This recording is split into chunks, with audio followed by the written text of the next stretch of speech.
Let's go to Silicon Valley, okay? Bill Gates, Mark Zuckerberg, Jeff Bezos, Elon Musk. How did they become billionaires? Guys, I don't think they're smarter than us. In fact, I don't think they're that smart, okay? Steve Jobs is a smart guy. I will say Steve Jobs is a really smart guy, but these other guys are pretty normal guys. How do they become billionaires? All right, so Silicon Valley. People say that Silicon Valley is a hotbed of innovation. That is complete and utter nonsense. The hotbed of innovation is the American military because they spent billions of dollars on innovation, okay? So these are computers that they developed for war purposes, okay? For the nuclear bomb, to fight World War II, to fight the Cold War. They spent billions of dollars to develop this technology. And then what happened was this technology became smaller and smaller, and so much smaller that Steve Wozniak was able to take this technology and create an own personal computer. Now this is kind of strange because this R&D was funded by the American government. How did this one guy, Steve Wozniak, how was he able to take all this knowledge and then go and make his own computer? What did the American military let him? In fact, what's really strange is that while Steve Wozniak was building his own computer, which will become the Apple computer, he was working for Hewlett-Packard. In other words, everything he did should have been the IP of Hewlett-Packard. And in fact, Steve Wozniak said to his boss, listen, you guys pay me, you guys train me. If you want this PC that I'm going to create, I'm happy to give it to you. And Hewlett-Packard said to him, no, keep it for yourself. That's really strange, guys. What corporation is so generous? Why would they do that? Well, there are three good reasons, okay? The first reason is that if the American military were to promote personal computers, every American in the world would say, screw you, okay? You guys are the military. You guys are responsible for the Vietnam War. You guys are responsible for millions of deaths around the world. Why would I take a computer from you knowing that it's from the military? You're gonna use a computer to spy on me, man. You're gonna use this computer to turn me into a robot. There's no way I'm gonna touch this computer. But it's coming from Steve Jobs. That's different, right? Oh, Steve Jobs, he's a visionary. He's messianic. Of course I'll buy this personal computer from Steve Jobs, okay? Second is, at this time in history, America is at war with the Soviet Union, okay? Which system is better? Communism or capitalism? And so if you said that, okay, we're the government and we spent billions of dollars to build this technology, that proves that communism is better, right? But if it's like, no, it's these guys working by themselves in Silicon Valley in the garage, they get all these ideas for themselves, that proves capitalism is better, okay? That proves entrepreneurship is better. And the last reason, and this is the most important, is if the US government built this knowledge, all right, it belongs to American people. So how do you monetize public knowledge? Well, you create private companies controlled by secret societies. That makes perfect sense, right? And we can now understand all these guys, Bill Gates, Elon Musk, they're front people. They're just poster boys. They're not really in command. It's these societies that's really in control, okay? Sorry. All right. Another example is Google. So the American military spent billions of dollars, trillions of dollars of taxpayer money to build this fiber optic network, which is the base of the internet, okay? Without this fiber optic network, you couldn't have the internet. And then these two guys in their 20s took over this network and created Google. It's the same thing as, the government spends billions of dollars building a highway, okay? And then you come along and say, I'm going to build a toll booth. Same thing. Why were they allowed to do that? But not only that, but now they're slowly building their own underwater fiber optic network. So they're basically privatizing this network created by the American military. Yes, I understand they're spending their own money to build this network, but it's the American military that spent taxpayer money to do the R&D for all this, okay? That's where the real value is. Mark Zuckerberg, guys. Look, he's not that smart, okay? And look, the other thing is, he was 19 years old, he stole this idea from his Harvard classmates, and then he got billions of dollars from venture capitalists to start Facebook. Where did he get this money? Facebook is not a great idea, right? Social media, great, but I mean, I could also start a social media company. You could start a social media company. The other thing is, Yahoo at one point offered this guy $1 billion. to buy Facebook. We'll give you $1 billion. That's a lot of money, right?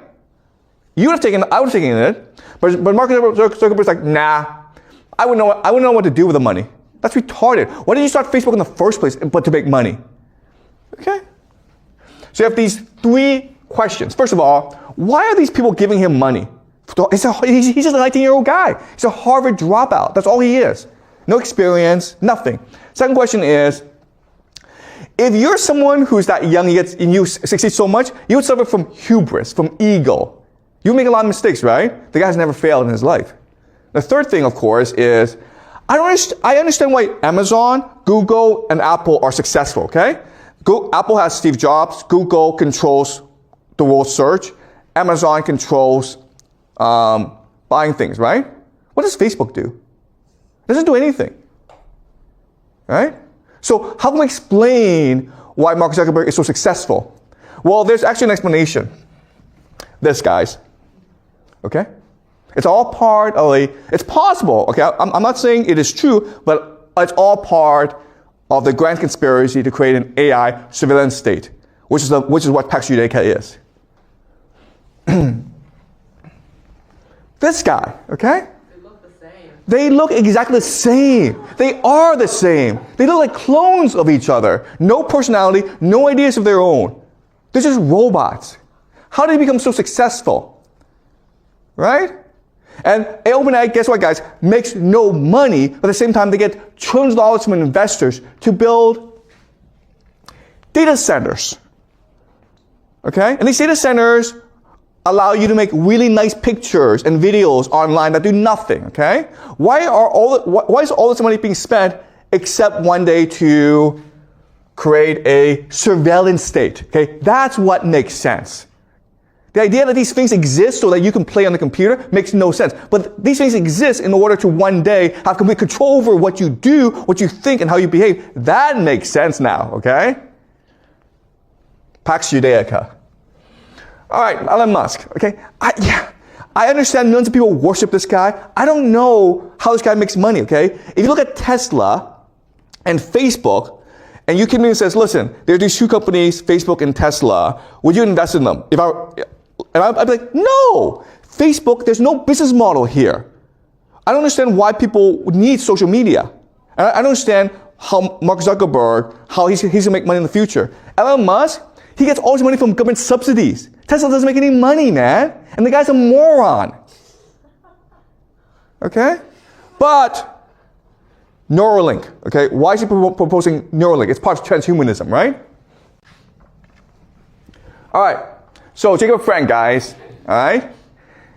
Everything goes back to Jacob Frank. What does Jacob Frank believe? He believes that what matters is, at the end of the world, is the spirit becomes flesh. You understand? The spirit becomes flesh. What matters is not the mind. What matters is matter. Second thing he says is, listen, your laws tell me to fast, to suffer. I don't want that crap. I want to enjoy my life. Okay? And the third thing is, this world cannot have been created by God. It was created by Satan. Because why would God allow us to die? Therefore, we must defy Satan by living forever, okay? Now, if we understand Frank, we understand the idea of transhumanism. Okay? This is a guy with his own bionic eye that records things.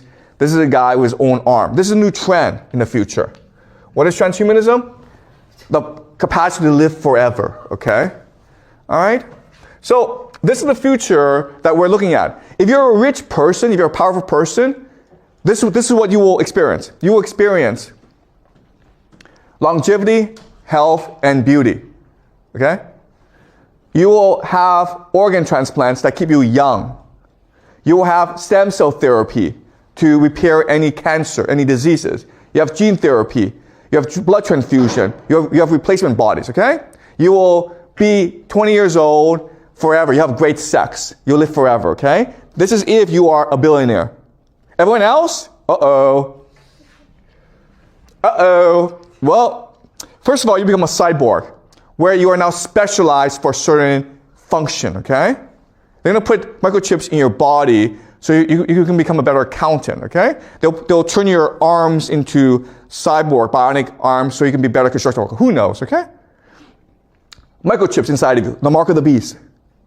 What do these microchips do? They are digital ID and digital currency. And guess what, guys? If you're not happy, they'll know about it, and they'll give you drugs to make you happy. If you think this won't happen? They've already have everything in place, okay? Addictive drugs to control mood. Oh, and like if you're lonely, don't worry, man. That's what AI is for. You have an AI girlfriend and boyfriend, and you know what? Most people would prefer an AI boyfriend and girlfriend, okay? Okay? And then it'll be an individual matrix where you live in your own world. So think of World of Warcraft, but in the real world, okay? Where everyone who's your friend, your entire family, it's all just AI generated. Okay? You live in a perfect world. Okay, guys. Now let's look at how Pax Judaica profits. How they control the world. Well, AI surveillance systems and AI data centers, Israel will become a leader in that, okay? Because for AI data centers to be effective, they need to be safe. Everywhere else, there's going to be wars, right? Not Israel, because Israel has nuclear weapons. So all the major technology companies will be based in Israel in the future.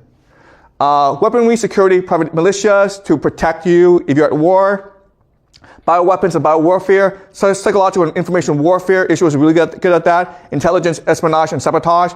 Mossad is the world's best intelligence agency. Financing, okay? So if you want to go to war, you'll be financed by the Israelis. Trade access, transhumanism for the global elite, okay? This is how, in the future, they will control the world. Does that make sense? All right.